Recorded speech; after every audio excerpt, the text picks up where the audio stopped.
ملا دو پیازا اور بیربل کی دلچسپ کہانی۔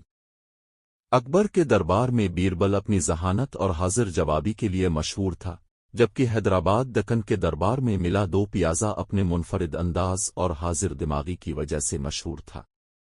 دونوں کی شہرت دور دور تک پھیل چکی تھی۔ ایک دن اکبر کو خیال آیا کہ کیوں نہ ملا دو پیازا کو دہلی بلایا جائے اور بیربل کے ساتھ ایک دلچسپ مقابلہ کروایا جائے تاکہ معلوم ہو کہ ان دونوں میں سے زیادہ ذہین کون ہے۔ اکبر نے فوراً پیغام بھیجا اور ملا دو پیازا کو شاہی دربار میں آنے کی دعوت دی۔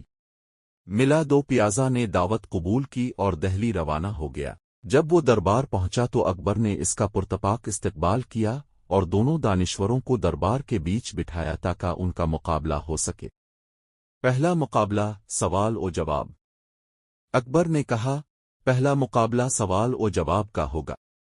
جو زیادہ دلچسپ اور ذہین جواب دے گا وہ جیتے گا۔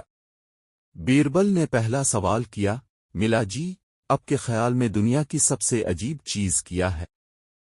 ملا دو پیازا مسکرایا اور بولا، دنیا کی سب سے عجیب چیز انسان کی خواہشات ہیں جو کبھی ختم نہیں ہوتی۔ اکبر نے جواب سنا اور داد دی۔ پھر ملا نے سوال کیا، بیربل، اب بتائیں کہ خوشی اور غم کا سب سے چھوٹا لمحہ کون سا ہے؟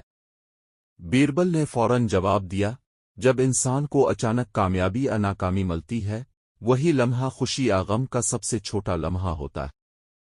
اکبر دونوں کے جوابات سے متاثر ہوا اور مقابلہ برابر قرار دیا۔ دوسرا مقابلہ حاضر دماغی۔ اکبر نے دونوں کو ایک ایسی صورتحال دی جس میں فوری فیصلہ کرنا تھا۔ اس نے کہا، فرض کرو تمہیں دو راستے ملتے ہیں، ایک سیدھا جنت کی طرف جاتا ہے اور دوسرا دوزخ کی طرف، لیکن دونوں راستوں پر دروغ گو محافظ کھڑے ہیں۔ تم ایک سوال پوچھ سکتے ہو، وہ کیا ہوگا؟ ملا دو پیازا نے فوراً جواب دیا، میں محافظ سے پوچھوں گا کہ اگر میں دوسرے محافظ سے جنت کا راستہ پوچھوں تو وہ کیا بتائے گا، اور جو جواب ملے گا اس کے برعکس راستہ اختیار کروں گا۔ بیربل مسکرایا اور کہا، یہی سوال میں بھی پوچھتا۔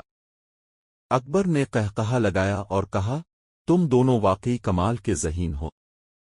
تیسرا مقابلہ شاعری کا امتحان۔ آخر میں اکبر نے کہا، اب شاعری کا امتحان ہوگا۔ دونوں کو ایک شعر مکمل کرنا ہے۔ ملا دو پیازا نے شعر شروع کیا، دنیائے فانی کا ہر منظر عجیب ہے، ہر چہرے کے پیچھے ایک راز چھپا ہے۔ بیربل نے شعر مکمل کیا، کسی کو ملتی خوشی، کسی کو غم نصیب ہے، پر دل کے سکون کا ہر راستہ خدا کی رضا ہے۔ اکبر نے دونوں کی شاعری کی تعریف کی اور کہا، یہ مقابلہ برابر رہا کیونکہ تم دونوں ہی دانائی کے سمندر ہو۔ اختتام۔ دربار کے تمام حاضرین دونوں کی ذہانت سے خوب لطف اندوز ہوئے۔ اکبر نے دونوں کو انعام و اکرام سے نوازا اور کہا، تم دونوں بادشاہت کے لیے قیمتی اثاثے ہو۔ ملا دو پیازا کچھ دن دہلی میں ٹھہرا اور پھر حیدرآباد لوٹ گیا۔ دونوں کی دوستی ہمیشہ قائم رہی اور ان کی کہانیاں تاریخ کا حصہ بن گئیں۔